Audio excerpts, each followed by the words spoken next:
Les 12 coups de midi, Emilien quitte le plateau. L'incroyable surprise réservée à Jean-Luc Reichmann-Emilien remet son titre en jeu dans une nouvelle édition de l'émission Les 12 coups de midi. Le champion a donc eu son moment taquin. Dans le numéro de ce mardi 1er avril 2025, sur l'antenne de TF1, Emilien est de retour aux côtés de Jean-Luc Reichmann pour une nouvelle participation à l'émission Les 12 coups de midi, ce mercredi 2 avril 2025 à la mi-journée sur l'antenne de TF1. Seulement, ce mardi 1er avril 2025, malgré quelques blagues réservées aux téléspectateurs, le champion est bel et bien resté en place et solidement ancré à son trophée, malgré la présence de ses 3 adversaires.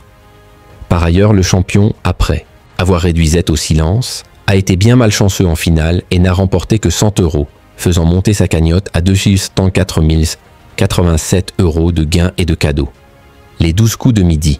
Jean-Luc Reichmann pris au piège dans les premières minutes de l'émission, Emilien a quitté le plateau. Qui dit 1er avril, dit forcément blague.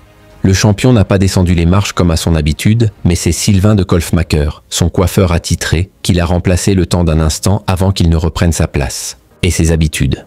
Mais ce ne sont pas les seules surprises qui attendaient l'animateur de l'émission. Les 12 coups de midi. Bertrand Joncourt, alias Maboul, est apparu en tant qu'invité mystère d'Emilien avant de faire son entrée sur le plateau du Studio 107 de la Plaine Saint-Denis.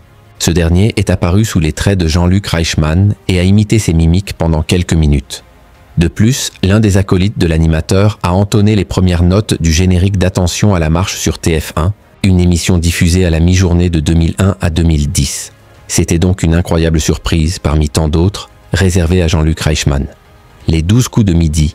TF1 marche sur l'eau à la mi-journée du côté des audiences, le divertissement. Les 12 coups de midi a attiré 2,69 millions de personnes ce mardi 1er avril 2025, entre 11h51 et 12h46, soit 37,3% de part de marché auprès des 4 ans et plus. Le programme animé par Jean-Luc Reichmann a rassemblé jusqu'à 4 millions de téléspectateurs au cours de la diffusion. Par rapport à la semaine passée, l'émission de la Une a gagné 1,2 points de part de marché. Sur les cibles, le Patamasi, jeu quotidien, a fédéré 32% sur les femmes responsables des achats de moins de 50 ans et 30% sur les 25-49 ans. Sur les jeunes, le divertissement est fort avec 34% sur les 15-34 ans et 41% sur les 4-14 ans. Cela a permis à TF1 de rester maître des audiences à la mi-journée, malgré une légère baisse de régime. La chaîne a largement devancé. Tout le monde veut prendre sa place.